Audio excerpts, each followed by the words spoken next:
Sri Sivasakthi TV நேயர்களுக்கு அன்பான வணக்கங்கள். உங்கள் பாரம்பரிய அருள்வாக்கு ஜோதிடர் பாலசுப்ரமணியன் அடியனின் அன்பு வணக்கங்கள். என்றும் குருவழியில் குருவை நேசிப்போம், குருவை போற்றுவோம். இந்த 2025 அப்படிங்கிறது புத்தாண்டு பலன் நம்ம பார்க்க போறோம். இந்த 2024 விட 2025 நம்மளுடைய வாழ்க்கையில எப்படி சிறப்பா இருக்குமா, நம்மளுடைய வாழ்க்கை சிறப்பாகுமா அப்படிங்கிற ஒரு எண்ணம் எல்லாருக்குமே இருக்கும். இந்த 2025 புத்தாண்டு வாழ்த்துக்களை நம்ம சொல்லிடுவோம். எல்லோருடைய வாழ்க்கையிலும் நிம்மதி, திருப்தி, சந்தோஷம் கூடிய செல்வ செழிப்பான ஒரு வாழ்க்கை வாழ அடியனின் பரிபூரணத்துவமான வாழ்த்துக்கள். நம்ம பார்க்கக்கூடிய ஒரு விஷயம் பாத்தீங்க அப்படின்னா, இந்த கிரக பெயர்ச்சி இந்த வருஷம் 2025 பாத்தீங்க அப்படின்னா முக்கியமான கிரகங்கள், ராஜ கிரகங்கள் எல்லாமே பயிற்சி ஆகுது. அதாவது 4/2/2025 பாத்தீங்க அப்படின்னா குரு வக்ர நிவர்த்தி ஆகிறார். ஆனா 14/5/2025 குரு பெயர்ச்சி ஆகிறாரு. அவர் குரு பெயர்ச்சி ஆகி 18/10/2025 அதிசார பயிற்சியா கடகத்துக்கு பயிற்சி ஆகி போறாரு. ஆனா குரு பகவான் 11/11/2025 வக்ரம் ஆயிடுறாரு. திருப்பி அடுத்து இந்த சனி பகவான் பாத்தீங்க அப்படின்னா 29/3/2025 அப்போ பாத்தீங்க அப்படின்னா சனி பகவான் கும்பராசியில இருந்து மீன ராசிக்கு பயிற்சி ஆகிறாரு. இதே இது பாத்தீங்க அப்படின்னா 18/5/2025 ராகு கேது. ராகு பகவான் மீன ராசியிலிருந்து கும்பராசிக்கு பயிற்சி ஆகிறார். கேது பகவான் கன்னி ராசியிலிருந்து சிம்ம ராசி பயிற்சியாளர். இந்த ராசிகளுடைய பலன் எல்லாமே கலப்பு பலனா இந்த 12 ராசிக்கு என்ன பலனை கொடுக்கும், இந்த விஷயத்த நம்ம விரிவா பார்க்க போறோம். மேச ராசி செவ்வாய் உங்களுடைய ராசி தான். ஒரு வீர தீர செயல்களில் ஈடுபடக்கூடிய ஒரு நபர்கள்னு பாத்தீங்க அப்படின்னா இந்த மேச ராசி. ஏன் நம்ம வீர தீர செயல்கள் நம்ம சொல்றோம்னா, செவ்வாய் அப்படிங்கிறது உடல் வலிமையான கிரகம். இந்த உடல் வலிமையான கிரகம் பாத்தீங்க அப்படின்னா போலீஸா இருக்கட்டும், இராணுவமா இருக்கட்டும், ஒரு படை தளபதியா இருக்கட்டும், இது எல்லாமே பாத்தீங்க அப்படின்னா செவ்வாய். அப்ப இந்த செவ்வாய்ங்கிறது பாத்தீங்க அப்படின்னா இந்த வீர தீர செயல்கள் அப்படிங்கிறது ரொம்ப ரொம்ப ஒரு முக்கியமான ஒரு விஷயமா நம்ம எடுத்துக்கலாம். உங்களுடைய ராசிக்கும் செவ்வாய் உங்களுடைய மேச ராசிக்கும், உங்களுக்கு 8ஆம் இடமான விருச்சக ராசிக்கும் உள்ள அதிபதி செவ்வாய் பகவான். அப்ப இந்த செவ்வாய் பகவான் இன்னைக்கு பாத்தீங்க அப்படின்னா இந்த வருடம் பிறக்கும் பொழுது உங்களுடைய 4ஆம் இடத்துல பாத்தீங்க அப்படின்னா நீசம் பெற்றிருக்காரு. ஆனா நீசம் பெற்று வக்ரம் பெற்றிருக்காரு. நீசம் பெற்று வக்ரம் பெறதுங்கிறது, நீச வக்ரம் அப்படின்னு நம்ம சொல்றோம் அப்படின்னா அது பாத்தீங்க அப்படின்னா இரட்டிப்பு பலனா கொடுக்கக்கூடிய ஒரு விஷயம். ஒரு விஷயத்தை பொறுத்தளவுக்கு நீசம் அப்படிங்கிறது 0% தான் வேலை செய்யும் அப்படின்னா, இது பாத்தீங்க அப்படின்னா நீச பங்கமாகிறதோ நீச வக்ரமாகிறதோ இது ஒரு பிளஸ் பாயிண்ட். கண்டிப்பா பாத்தீங்க அப்படின்னா எந்த வகையிலும் அது குறை செய்யாது, ஒரு நிறையான ஒரு விஷயங்களை செய்யும் அப்படிங்கிறதுக்கான ஒரு பலன் தான் இந்த ஒரு விஷயம். அதுவும் 4ஆம் இடத்துல போய் நீசமாகுது. 4 அப்படிங்கிறது என்ன? வீடு, மனை, வண்டி, வாகனம், தாய், இந்த மாதிரி காரகங்களை எல்லாம் குறிக்கக்கூடிய இடம் தான் 4ஆம் இடம். அப்ப இது சம்பந்தமா உங்களுக்கு கண்டிப்பாக ஒரு நல்ல விஷயம் நடந்துதானே செய்யணும். இந்த மேசராசியை பொறுத்த அளவுக்கு பாத்தீங்க அப்படின்னா 2ஆம் இடத்துல குரு பகவான் வக்ரம் பெற்று இருக்காரு. அவர் பாத்தீங்க அப்படின்னாக்க குரு வக்ர நிவர்த்தி அப்படிங்கிறது பாத்தீங்க அப்படின்னா 2வது மாசம் வக்ரம் ஆவார். அதாவது 4/2/2025 வக்ரம் ஆவார். அப்ப 2ஆம் இடம் இது வரைக்குமே பாதிப்பா இருக்கு அப்படின்னு நினைச்சீங்க அப்படின்னா, குரு பாத்தீங்க அப்படின்னா 14/5/2025 வக்ர நிவர்த்தி ஆகி குரு பெயர்ச்சி ஆகிறார். அப்ப எப்படி இருக்கும்? குரு பார்த்தால் கோடி நன்மை. உங்களுக்கு 3ஆம் இடத்துக்கு போறாரு. உங்களுடைய 3ஆம் இடத்துக்கு போய் உங்களுடைய 7ஆம் இடத்தை டைரக்டா பாக்குறாரு, உங்களுடைய 9ஆம் இடத்தை பாக்குறாரு, உங்களுடைய 11ஆம் இடத்தையும் பார்க்க போறாரு. அப்ப இதெல்லாமே பாத்தீங்க அப்படின்னா ரொம்ப பெரிய விஷயம். சனி பகவான், ராகு கேது, குரு பகவான், இதுதானே ஒரு வருடத்துக்கு உண்டான பலன், மெயினான பலன் அப்படிங்கிறது பாத்தீங்க அப்படின்னா 100க்கு 80% அவரவருடைய கர்ம விடைக்கு உட்பட்டு தான் ஒவ்வொரு வேலையுமே நடக்கும். 20% நீங்க என்ன செய்றீங்களோ அதுக்கு தகுந்த பலாபலன் நடந்தே தீரும். அப்ப இதை பொறுத்தளவுக்கு வந்து பாத்தீங்க அப்படின்னா இந்த மேச ராசிக்கு இந்த 2024 நடந்த விஷயங்களை விட 2025 ரொம்ப செம்மையான சூப்பரான ஒரு வருடமாகும். இது 2025 இந்த கிரகங்கள்லாம் பெயர்ச்சி ஆகிறதுக்கான காரணம் கூட. சனி பகவான் உங்களுக்கு 10க்கும் 11க்கும் உள்ள அதிபதி சனி பகவான்.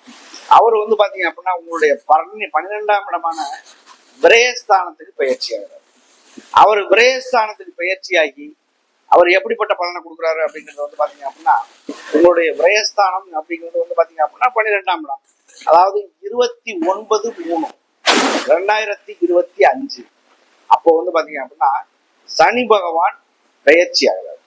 சனி பகவான் பயிற்சியாகி உங்களுடைய 12ஆம் இடமான மீன ராசிக்கு பயிற்சியாகி உங்களுக்கு விரயஸ்தானம் அப்படிங்கிறதுனால அது வந்து பாத்தீங்க அப்படின்னா விரயச்சனி அப்படிங்கிறது ஆரம்பம். விரயச்சனி அப்படிங்கிறதுனால வந்து பாத்தீங்க அப்படின்னா நீங்க பயப்படணும் அப்படிங்கிற ஒரு அவசியம் கிடையாது.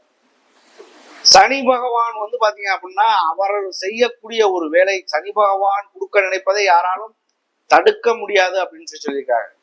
அப்ப இதை பொறுத்தளவுக்கு எப்படி இருக்கும்? ரொம்ப சூப்பரா இருக்கும். அதுல எந்த விதமான குறைபாடுகள் பெருசா வந்துடாது. சுபமா செலவு பண்றது, அதாவது வந்து பாத்தீங்க அப்படின்னா விரயம் பண்றது அப்படிங்கிறதுன்னு எடுத்துட்டீங்க அப்படின்னா சுப விரயம் பண்ணிருங்க. ஒரு திருமணம் பண்றதா இருக்கட்டும், கல்யாண காட்சி, அந்த மாதிரி ஒரு விஷயங்கள், வெளியூர் வெளிநாடு போறது, அது இல்லாம ஏதாவது இடம் வாங்குறது, வண்டி வாகனம் வாங்குறது, வீடு வாங்குறது, இந்த மாதிரி ஏதாவது சுபமான ஒரு சேர்த்து அப்படின்னா கண்டிப்பாக ஒரு நல்ல மாற்றத்தை கொடுக்கக்கூடிய ஒரு நாளா நம்ம வருஷமா அமைஞ்சது. இதுலயும் வந்து பாத்தீங்க அப்படின்னா சனி பகவான் விரயச்சனி அப்படிங்கிறதுனால முதல்ல இந்த கிரகங்கள்லாம் நமக்கு தாக்கம் இருக்கு அப்படின்னு நம்ம முடிவு பண்ணாலுமே உங்களுடைய லக்னாதிபதி ராசிநாதன் இந்த மேச ராசியை பொறுத்தவரை வந்து பாத்தீங்க அப்படின்னா இந்த 2024 அதிகப்படியான ஜாதகம் நமக்கு கொடுத்துருக்கீங்க. இதுலயும் வந்து பாத்தீங்க அப்படின்னா கையிலேயே நம்ம எழுதுற ஜாதகம், மிஷின்ல கிடையாது, கையிலேயே திருக்கணித முறைப்படி நம்ம எழுதிட்டு இருக்கோம். எந்த ஒரு கண்ட்ரியா இருந்தாலும் சரி நம்ம எழுதி கொடுத்து அனுப்பிட்டு இருக்கோம். இதை பொறுத்தளவுக்கு வந்து பாத்தீங்க அப்படின்னா உங்களுடைய லக்னம் நல்லா இருக்கு, ராசி நல்லா இருக்கு. இந்த 2025 பார்த்ததை விட 2024 பார்த்ததை விட 2025 ஒரு மணி காலம் பிறக்குமா அப்படின்னா அப்படிப்பட்ட உருவாகப்பட்டவர் வந்து பாத்தீங்க அப்படின்னா உங்களுக்காக 2ஆம் இடத்துல இருந்து 3ஆம் இடமான முயற்சி ஸ்தானம், சகோதர ஸ்தானத்துக்கு பயிற்சி ஆகிறார். உங்களுடைய முயற்சிகள் வீண் போகாது. அது இல்லாம உங்களுடைய சகோதர ஸ்தானங்கள், அண்ணன், தம்பி, அக்கா, தங்கச்சி, இந்த மாதிரி உள்ளவங்களுக்கு இருந்து வந்த கருத்து வேறுபாடுகள் எல்லாம் நீங்கி அவங்களுடைய உதவி கிடைக்கிறது எல்லாமே நல்ல மாற்றத்தை கொடுக்கக்கூடிய ஒரு காலகட்டமா அமைச்சது மேசராசி. உருவாகப்பட்டவர் 3ஆம் இடத்துல இருந்து வந்து பாத்தீங்க அப்படின்னா உங்களுடைய 7ஆம் இடத்தை பார்க்கிறார். 7 அப்படிங்கிறது என்ன? கணவன் ஸ்தானம், மனைவி ஸ்தானம், நண்பர்கள், கூட்டாளிகள், இந்த மாதிரி எல்லாம் இருக்கு. இதுவரை திருமணம் ஆகாத நபர்களுக்கு வந்து பாத்தீங்க அப்படின்னா கண்டிப்பாக திருமணம். 7ஆம் இடத்தை பாக்குறாரு அப்படின்னாலே வந்து பாத்தீங்க அப்படின்னா நண்பர்கள் மூலியமா ஒரு திருமணம் சார்ந்த விஷயங்கள் நடக்க அதிகமா உண்டு. அது இல்லாம கணவன் ஆணா இருந்தாலும் பெண்ணா இருந்தாலும் நம்ம சொல்லக்கூடிய விஷயங்கள் எல்லாம் ஒரே பலன். நம்ம சொல்லக்கூடியதும் வந்து பாத்தீங்க அப்படின்னா பொது பலன் மட்டும். உங்களுடைய லக்னம் எப்படி இருக்கு, லக்னாதிபதி எப்படி இருக்கு, இன்னைக்கு நடப்பை சுட்டி காட்டக்கூடிய ஒரு விஷயம் அப்படின்னா தசாபுத்தி தான். அந்த தசாபுத்தி எப்படி இருக்கு, அந்த நடக்கக்கூடிய கோச்சாரங்கள் எல்லாமே எப்படி இருக்கு, அதைத்தான் நம்ம விதி மதி கடின்னு நம்ம சொல்றோம். அப்படி இந்த நிலையில போகும்போது அதை பார்த்து நீங்க செயல்பாடுகள் பண்ணும்போது வாழ்க்கையில் எல்லா விதங்களையும் மாற்றம். 2024 கடன்ல மாட்டிட்டேன், தொழில் நல்லா இல்லை, முன்னேற்றமே இல்லை, குடும்பத்துல பிரச்சனை, எல்லாத்துக்குமே ஒரு சொல்யூஷன் கிடைச்சே போகுது. அதாவது வந்து பாத்தீங்க அப்படின்னா ஒரு நல்ல வழி இருக்கு அப்படின்னா அதுல அதில் பொறுத்தளவுக்கு வந்து பாத்தீங்க அப்படின்னா நீங்க பண்ணக்கூடிய செயல்கள் தெய்வத்தினுடைய வழிபாடு என்ன தசா இதுக்கு என்ன ஒரு வழிங்கிறத கண்டிப்பா உங்களுக்கு தசாபுத்தி எல்லாமே வச்சுட்டே ஜாதகத்துடைய பலனே சொல்ல முடியும். அப்ப இதை பொறுத்தளவுக்கு இந்த மேசராசிக்கு வந்து உருவாகப்பட்டவர் 7ஆம் இடத்தை பார்த்ததுனால திருமணம் சார்ந்த விஷயங்கள் நடக்கும், மறுமணம் சார்ந்த விஷயங்கள் எல்லாமே தெரிவிக்கும். நண்பர்கள் மூலயமா தொழில் தொழில் பண்றது, இந்த மாதிரி விஷயங்கள்லாம் நடக்கும். உங்களுடைய 9ஆம் இடத்தை பாருங்க. 9 அப்படிங்கிறது வந்து பாத்தீங்க அப்படின்னா கண்டிப்பாக உழைப்பில்லாத வருமானம். நீங்க இதுவரை பட்ட கஷ்டத்துக்கு ஒரு நல்ல பலனா கிடைக்கிறதுக்கான ஒரு வழிவாய்ப்புகள் கண்டிப்பாக அமைப்போது இந்த மேசராசிக்கு. அடுத்து 11ஆம் இடமான லாபஸ்தானத்தையும் பார்க்குது. 11 அப்படின்னாலே லாபஸ்தானம் தான். சேமிப்பு பணம் கிடைக்கிறது, வெளியூர் வெளிநாடு இந்த மாதிரி போறது, இளைய தாரம், அதாவது வந்து பாத்தீங்க அப்படின்னா ஆணா இருந்தாலும் பெண்ணா இருந்தாலும் 2ஆம் தாரம் திருமணம் பண்றது, இந்த மாதிரி விஷயங்கள் எல்லாமே உங்களுக்கு ஒரு மாற்றத்தை கொடுக்கக்கூடிய ஒரு காலகட்டம். கண்டிப்பா இந்த செவ்வாய் வந்து 4ஆம் இடத்துல வக்ரம் பெற்று, அதாவது நீசம் பெற்று வக்ரமாயிருக்காரு. நீச பங்க ராஜயம் இதுதான். அப்ப 4 அப்படிங்கிறது கண்டிப்பாக நீங்க வந்து வாங்கலாம்.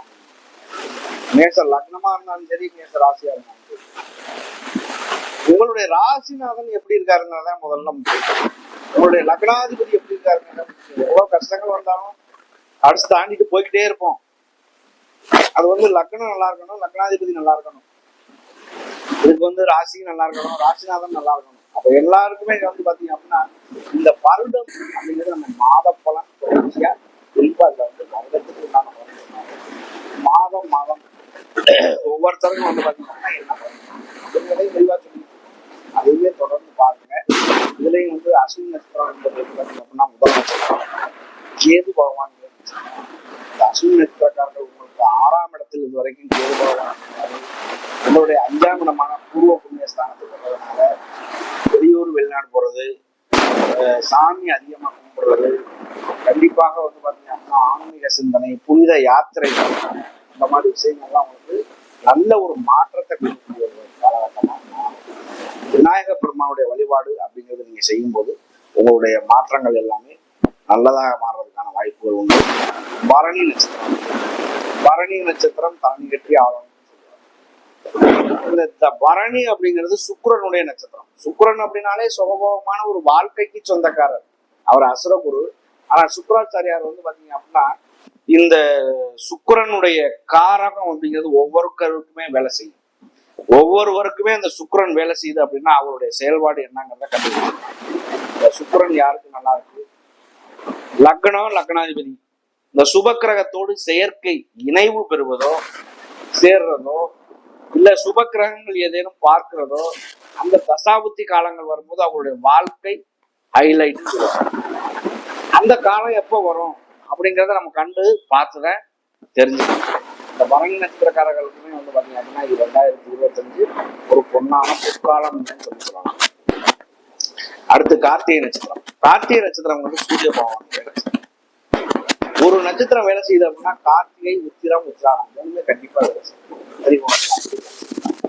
அப்ப இந்த கார்த்திகை நட்சத்திரக்காரர்களுக்கு சூரிய பகவான் வந்து பாத்தீங்க அப்படின்னா மேச ராசியில சித்திரை மாதம் தொடங்கி பங்குனி மாசம் மீன ராசியில பயணம் செய்வார். ஒவ்வொரு மாதமும் ஒவ்வொரு ராசியை கடந்து. அப்ப எந்த நேரத்துல ஒரு தகப்பன் ஸ்தானம் அப்படின்னு சொல்றோம்ல, அப்பா ஸ்தானம், அம்மா ஸ்தானம், இந்த சூரிய பகவான் சுற்றி வரும்போது எந்த குழந்தை பிறகு அந்த குழந்தை பிறக்கக்கூடிய நேரம் அவர் எந்த ராசியில இருக்காரோ, எந்த நட்சத்திரத்துல இருக்காரோ, எத்தனாம் பாதத்துல இருக்காரோ அது லக்னமாகும். ராசி எந்த நட்சத்திரத்துல சந்திரன் பயணம் செய்தாரோ அதை ராசி ஜென்ம நட்சத்திரமாகவும் நம்ம எடுத்துக்கலாம். அப்ப இதை பொறுத்தளவுக்கு வந்து பாத்தீங்க அப்படின்னா அஸ்வினி, பரணி, கார்த்திகை 3 நட்சத்திரங்கள் என்பது மேசராசியில 9 பாதங்கள். 9 பாதங்களுக்குமே ஒரு நல்ல ஒரு வாய்ப்பாக